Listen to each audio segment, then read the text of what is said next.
Agora eu quero a sua atenção para o livro de Josué, capítulo 1. Josué é o 6º livro da Bíblia, pessoal. Capítulo 1. Sucedeu, depois da morte de Moisés, servo do Senhor. Coloque isso no seu coração. Moisés, acima de tudo, ele era servo do Senhor. Que o Senhor falou a Josué, filho de um servo de Moisés. O Josué servia a Deus no ministério, entenda bem, de Moisés. Então ele era servo de Moisés. Aí disse, Moisés, meu servo, é morto. Morreu. Moisés morreu. Levanta-te agora e passa esse povo, tu e todo este povo, a terra que eu dou aos filhos de Israel. Agora, entenda bem, a missão seria dele. Ele, Josué, seria o servo de Deus. Isso é importante. Ele seria a pessoa para ouvir a voz de Deus. Quem é o servo de Deus? Dá uma parada aqui, eu volto já. Vamos comparar Romanos, capítulo 6, versículo 16. Romanos 6,16. Não sabeis vós que a quem vos apresentastes por servos para lhe obedecer, vamos lá, sois servos daquele a quem obedeceis. Então o Josué agora, ele seria o servo, ele deveria de obedecer à palavra de Deus, somos nós. Se nós queremos tirar a nossa família, entenda bem, do Egito, se nós queremos tirar a nossa família das trevas, queremos, o Egito é uma nação linda, o Egito simbolizando o mundo, né? Se queremos tirar a nossa família, entenda bem, do álcool, das drogas, da coisa, nós temos que aprender a ouvir a voz de Deus. Nós temos que aprender a ser servos do Senhor. Guarda isso no coração. Aí ele diz assim, todo lugar que pisar a planta do vosso pé, vou-lo tenho dado, como eu disse a Moisés. Desde o deserto, desde este Líbano, até o grande rio, o rio Eufrates, toda a terra dos heteus e até o grande mar, para o poente do sol será o vosso termo. O ministério deles era físico, eles tinham que colocar a planta dos pés. Nós temos que colocar a palavra. Entenda, em crer no Senhor Jesus Cristo, serás salvo tu e a tua casa. Então você tem que começar a declarar que a sua casa é do Senhor Jesus, citar o nome das pessoas para Deus. Deus, eu declaro que o fulano é do Senhor Jesus pela minha fé. Quem é o fulano? Seu filho, sua filha, seu marido, sua esposa, né? Seu pai, sua mãe, irmão, irmã, assim por diante. É a sua casa. Sempre lembrando da Raabe, que no capítulo 2, não vou chegar lá não. A Raabe, quando pediu a salvação da família, que todo Jericó seria destruído, ela pediu uma coisa para os espíritos de Israel. Ela pediu a casa do pai, a casa da mãe, a casa da irmã, dos irmãos e a casa das irmãs. Eu falei, puxa, que fé, hein? Porque quem é a casa do pai? São os irmãos, os tios, não é verdade? Eu, por exemplo, quando eu oro, meu pai já é falecido, vai fazer 50 anos no ano que vem, né? Tem muitos anos já, mas eu cito a casa dos irmãos dele, das irmãs, ele tem uma irmã viva ainda, mas tem irmã que não é, aí eu cito a casa, olha, Deus abençoe a família da tia Lourdes era a irmã dele, né? Da tia Catarina, que é viva ainda, pelo menos a última notícia que eu tinha, né? E entenda bem, eu falo, aí eu vou citando os que eu lembro assim. Quando eu falo da casa dos irmãos, aí é mais fácil. Aí eu sinto, abençoe a casa do Jorge é um irmão. Aí diz assim, abençoe a Cristina, que é a esposa. Abençoe a Larissa, que é a filha, né? Aí abençoe o Alex, que é o marido dela. Aí abençoe os filhos da Larissa já. Abençoe a família do Alex também. Quer dizer, o que não tem é motivo para você não orar, tenha vontade aí, você orar pela sua família. Então, aprenda isso, todo mundo, coloca. Missionário faz uma brincadeira que diz que uma menininha orava assim, Jesus, abençoa eu, o papai e a mamãe e mais ninguém. Não. Você abençoa toda a família, que é direito seu, então você vai ver isso é direito, e aí aproveita e abençoa a nação também. Diz, aí ele vai, agora chegou o nosso versículo, hein? Ninguém se susterá diante de ti. Todos os dias da tua vida, como fui com Moisés, assim serei contigo, não te deixarei, nem te desampararei. Como Deus foi com Moisés, duas coisas. Primeiro, Deus foi Senhor do Moisés. Você tem que aprender isso. Ele tem que ser teu Senhor. Quem é Senhor? Nós acabamos de ver. Aquele a quem nós obedecemos. Então, todo dia da tua vida, como eu fui com Moisés, eu fui Senhor do Moisés. Moisés permitiu isso. Permita você também, que o Senhor Jesus seja o teu Senhor. Ele lhe dirija, entenda, que você antes da palavra dele, é muito importante, que ele é bom, ele só tem o bom para nós, só tem o que é bom para nós. E segunda coisa, como é que ele foi com Moisés? Volta um pouquinho, agora, no livro do Êxodo, no capítulo de número 4, versículo 15. Porque quando Moisés foi chamado, Moisés se via muito limitado. Moisés disse: Senhor, eu sou um homem pesado de boca, eu não sei nem falar direito, Senhor. E Deus falou uma coisa para ele bonita aqui para nós, que vale para nós também. 4 é o capítulo, 15 é o versículo. Deixa eu separar a folha aqui. 4,15 é assim: e tu lhe falarás, e porás as palavras na sua boca, e eu serei com a tua boca. Basta para nós isso, entenda? Com a sua boca ensinando-vos o que haveis de fazer. Deus disse: eu vou ser contigo como eu fui com Moisés. Fui o Senhor do Moisés e eu fui com a boca de Moisés. Aprenda, Deus vai ser com a sua boca. Aí nós vamos voltar para o Josué, mas no capítulo 10, o versículo 12. Josué, no capítulo 10, no versículo 12.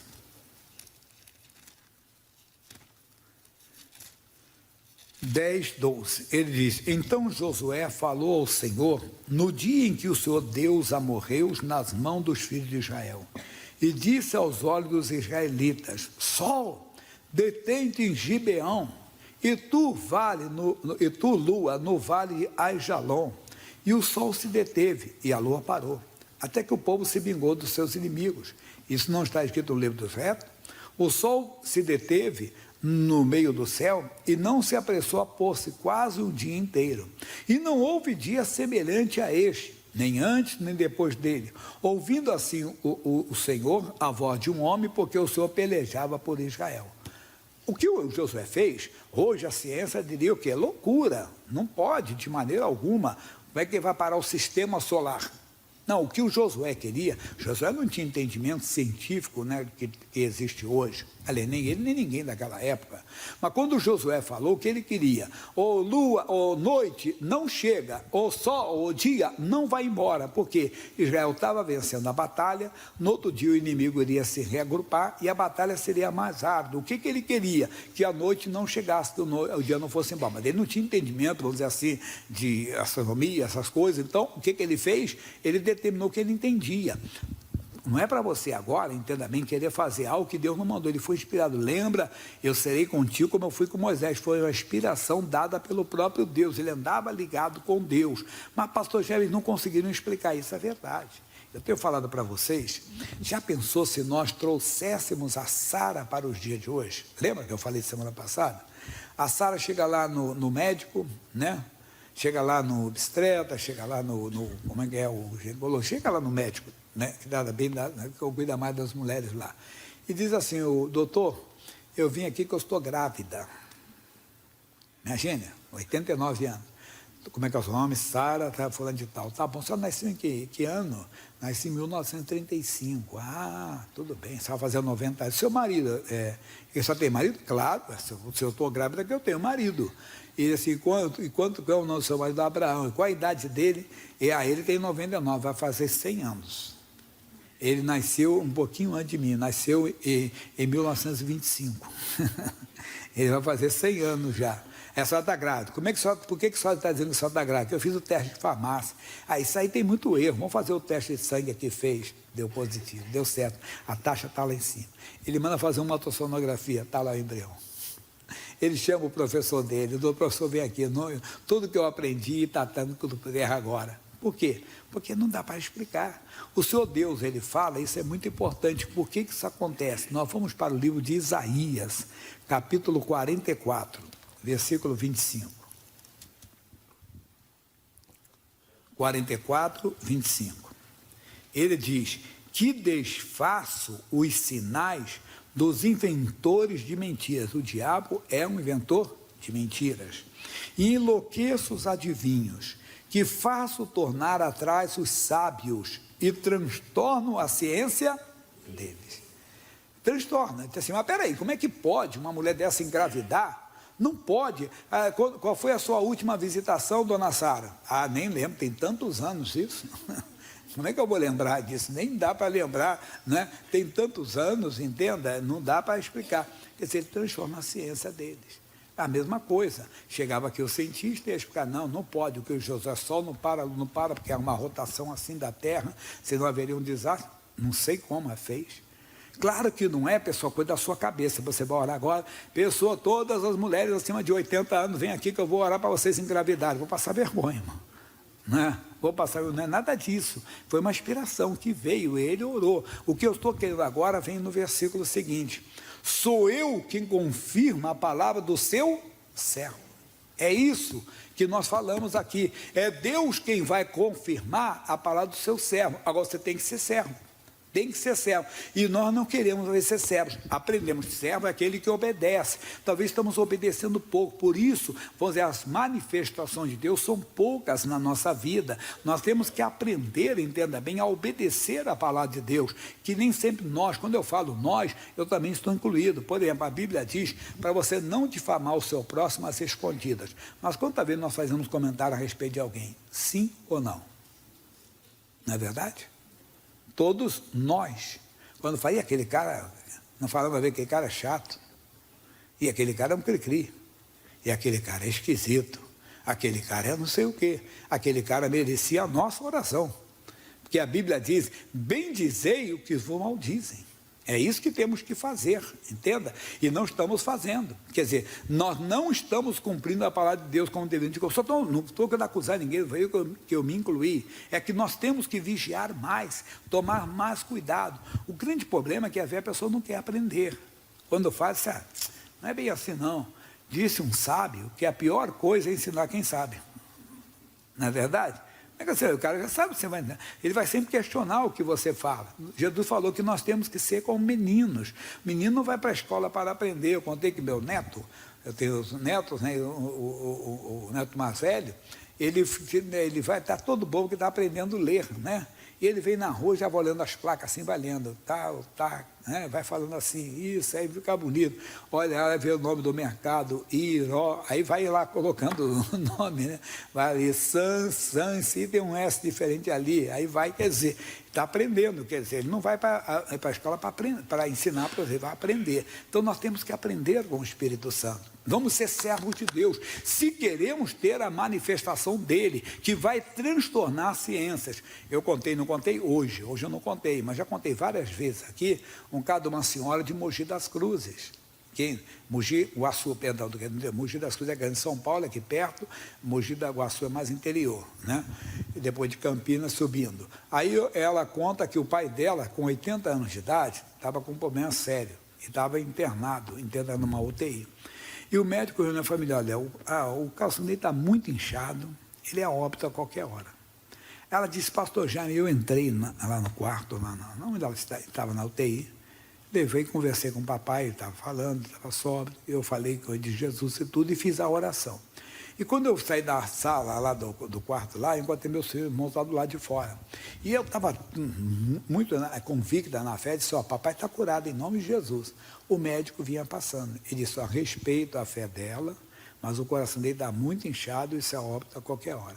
Os meus irmãos também são de Jesus. Começaram a falar, padre, você está de fanatismo. Papai tem 80 anos, tem que compreender, é assim mesmo, tá bom? Pastor, eu tinha que voltar para São Paulo, porque eu tinha que fazer meus trabalhos e tudo. Quando eu voltei na semana que vem, papai não estava na UTI, estava no quarto. Até aí não quer dizer nada. A pessoa vai para o quarto para morrer, às vezes, não é verdade? Porque ele libera a UTI para alguém, porque a UTI, às vezes, não tem vaga para todo mundo. Então, libera para uma pessoa que tem mais chance, mais oportunidade de sobreviver. É verdade isso. Uma vez uma senhora falou comigo, ela disse, uma dela era diretora de hospital, tinha que tomar decisões que não eram fáceis, não, porque tantos leitos, às vezes precisa de tantas pessoas que precisam para a UTI. Quantas vezes eu falo, tem que estar esperando uma vaga na UTI, não é verdade? Está esperando uma vaga, está esperando alguém morrer, alguém ser liberado da UTI. E ele estava no quarto, aí o médico reuniu a família e disse, olha, se vocês creem em milagre, isso é um milagre, porque o coração do pai de vocês, nesse momento, é de um menino de 20 anos. Deus fez o sábio voltar atrás, entende? Por quê? Porque uma serva dele orou. Então é isso que nós precisamos, que eu e você, todos nós, temos que aprender a ser servos de Deus. Sendo servos de Deus, nós vamos ter muita manifestação de Deus, até sobrenaturais. Como o caso, ele entendeu, eu vou ser contigo como eu fui com Moisés, eu fui Senhor do Moisés, eu serei com a boca do Moisés, vai. Aí você vai um pouquinho na frente, Isaías ainda, capítulo 54, versículo 17, que também já é bem conhecido. Ele diz assim, toda ferramenta preparada contra ti não prosperará, e toda língua que se levantar contra ti, em juízo tu a condenarás. Não é condenar a pessoa, não, que nós aprendemos hoje aqui. Por exemplo, a pessoa está falando mal de você. Entre oração, condena o que ela está falando. Essa mentira, essa difamação, essa calúnia, não vai prosperar, está amaldiçoada em nome de Jesus. E Deus tem misericórdia dessa pessoa. Pronto. Você não condena a pessoa, condena o que ela está fazendo, sempre lembrando disso. Aí ele diz, esta é a herança dos servos do Senhor. A herança é um direito legal, irmão. Quer dizer, a herança é um direito legal, e isso não é direito de todos. Lembrando aquela frase que eu citei semana passada, bastante do Billy Graham, do Salmo 91, que ele diz, o sol nasceu para todos, mas a sombra do Onipotente é só para quem habita no esconderijo do Altíssimo. Quer dizer, todos têm o direito de orar, mas de agir dessa maneira são só os servos do Senhor. Os servos do Senhor, eles então têm a palavra confirmada pelo Senhor. É um direito deles de entrar em oração e condenar tudo que o diabo faz contra eles ou contra a família deles. E até mesmo na nação. Muito vale a oração de um juiz em seus efeitos, entende? Aí nós vamos para o Novo Testamento, que aí é a palavra do Mestre, do Senhor Jesus, em João capítulo 12. E tem gente que fala assim, mas a Bíblia é inspirada, toda ela, né? Nós não podemos cair naquele erro que eu brinco aqui com as pessoas, não foi frase minha não, alguém que colocou e nós pegamos, que a pessoa diz assim, eu não creio na Bíblia, mas por quê? Porque a Bíblia foi escrita por homens, você já ouviu isso bastante, não já? Eu não creio porque ela foi escrita por homens, a pessoa foi muito inteligente, assim, mas claro que tem que ser escrita por homens, vai ser escrita por quem? Por cachorros? Vai ser escrita por quem? Pelos gatos? Vai ser escrita pelos leões? Ou pelas formigas? Não, não existe isso, para de bobeira. Quer ver? Para, não tem esse negócio. Quando alguém fala assim, eu não queria lembrar que foi escrita por homem, é claro, homem que escreve, cavalo não escreve não, rapaz. Quem escreve é homem, tá bom? Usando o entendimento dele, porque é o homem que é o animal racional, então, que faz aí. Então, capítulo 12, versículo 26. Se alguém me serve, Jesus falando, pessoal, se alguém me serve, siga-me. E onde eu estiver, ali estará também quem? Meu servo. Onde Jesus está? Na palavra. O servo dele está aqui na palavra, sempre em comunhão com a palavra. Lembra? Ele habita no esconderijo do Altíssimo. Ele habita na palavra de Deus. Ele está na palavra de Deus. Isso é importante para você, tá bom? Ele se habita na palavra de Deus. E mais ainda. E se alguém me servir, olha, o lindo é o finalzinho, pessoal. Leia você. Se alguém me servir, meu Pai o honrará. Irmão, eu quero essa honra. Você tem que querer essa honra, mas tem que servir. Tem que estar ali. E o próprio Senhor Jesus honra a pessoa também com esse título. João 15, versículo 14. Vós sereis meus amigos, se fizerdes o que eu vos mando. Oh, glória a Deus. Que lindo, meu irmão, isso é bonito, Deus está falando para nós, já não vos chamarei servos, porque o servo não sabe o que faz o seu senhor, mas tenho-vos chamado amigos, porque tudo quanto ouvi de meu Pai, eu vos tenho feito a conhecer, não me escolheste vós a mim, mas eu vos escolhi a vós, e vos nomeeis para que vades e deis frutos, e o vosso fruto permaneça, a fim de que tudo quanto em meu nome pedis ao Pai, Ele vos conceda. Olha que lindo, vocês vão ter essa altura, vão falar com o Pai no meu nome, o Pai vai atender vocês. É isso que a igreja precisa. Nós precisamos de servos de Deus, servas de Deus, homens e mulheres, jovens e moças que aprendam como Josué a servir a Deus, que aprendam vão fazer coisas, não é para você agora que eu falei, convidar, entenda bem, eu ir para a noite e dizer, vai parar isso agora, essa noite não vai ficar, não, ali houve uma necessidade, foi uma coisa inspirada, senão pessoal, os pastores contam uma história que uma senhora no interior de Minas, que fala, é uma brincadeirinha que fazem, que estava, ou uma pessoa com a mente fraca fez, diz que ela ouviu a Jesus, disse, diga ao monte, ergue-te e lança-te no mar. Ela acordou de madrugada, tinha um monte lá, um morro, e toda vez que chovia, enchia de lama a casa dela. Ela foi lá linda, de camisola, com a vela na mão, não é para ritual não, para clarear o caminho, né? Aí ela foi no pé do morro, estendeu a mão, fechou o monte, saia daqui, vai lá para o mar. Abriu os olhos, a mão estava no lugar, disse, eu não acredito nessas coisas mesmo. né? Isso aí é até brincadeira. Como você viu, é verdade, mas tem muita gente assim. Não, é Deus falando ao seu coração. Agora vamos lá para terminar. 2 de Pedro, falta 2 versículos só. 2 de Pedro, capítulo 1, versículo 1. 2 de Pedro 1:1. Simão Pedro, vamos lá, pessoal, servo e apóstolo de Jesus Cristo. Então, antes dele ser apóstolo, ele era servo. Antes de ser apóstolo, ele seria servo. Isso ele está dizendo para nós. Apóstolo e servo de Jesus Cristo, aos que conosco alcançaram fé igualmente preciosa, pela justiça do nosso Deus e Salvador Jesus Cristo. Isso está aqui para nós, pronto. Essa é a palavra especial, essa é a palavra para você. Seja servo de Deus, você vai alcançar uma fé preciosa, você vai ver coisas inacreditáveis acontecendo. Versículo final, Provérbios 4:18. Provérbio depois de Salmos, tá? Esse também você já ouviu. 4:18. Mas a vereda dos justos é como a luz da aurora, que vai brilhando mais e mais até ser dia perfeito. Quer dizer, a cada dia você vai ouvindo mais a palavra e você vai vendo. Então Pedro se identificar. Mas o bom mesmo é que o próprio Deus se identifique com você. Quando ele disse, o meu servo Moisés é morto. Como ele falou de Davi, o Salmo 18:40, ele diz assim, encontrei Davi, o meu servo, né? Meu servo, ungi ele com óleo. Deus falou para o diabo a respeito de Jó. Jó 1:8, ele diz assim, observaste tu, meu servo Jó. Quer dizer, Deus tem que ver você como servo. É isso que você deve procurar. Um homem que no coração, não é só diante dos homens, não, que procura manter a aparência, não. É no coração, você rejeita todas as coisas que não vêm de Deus, pensamentos, desejos, sentimentos, não, eu sou de Deus, não quero isso não, em nome de Jesus. Mas sem ficar brigando com o diabo. Assim como não aceito o pecado, não aceito o medo, está amaldiçoado esse medo, Deus não me deu espírito de medo, então está amaldiçoado esse espírito. Nunca mais você vai ter medo. Nunca mais, você vai ficar livre. Maus pensamentos, está amaldiçoado esse pensamento, Deus me deu a mente de Cristo. Sempre obedecendo a palavra. Aí você vai ter Deus com você. Essa é a palavra.